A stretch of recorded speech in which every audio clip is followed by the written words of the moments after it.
How to install hard drive. Make sure to turn off the power before changing the hard drive. That it's a good idea to wear gloves so you don't get scratched by the case. After replacing the hardware, format it first or it won't record properly.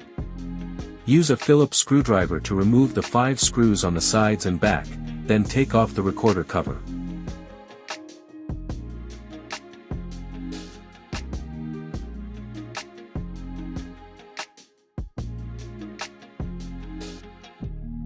Turn the recorder over and use a screwdriver to remove the 4 hard drive screws.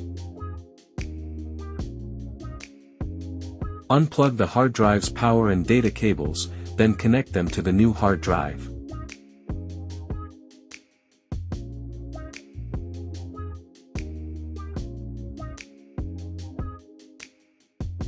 Align the hard drive with the screw holes, and secure it with a screwdriver.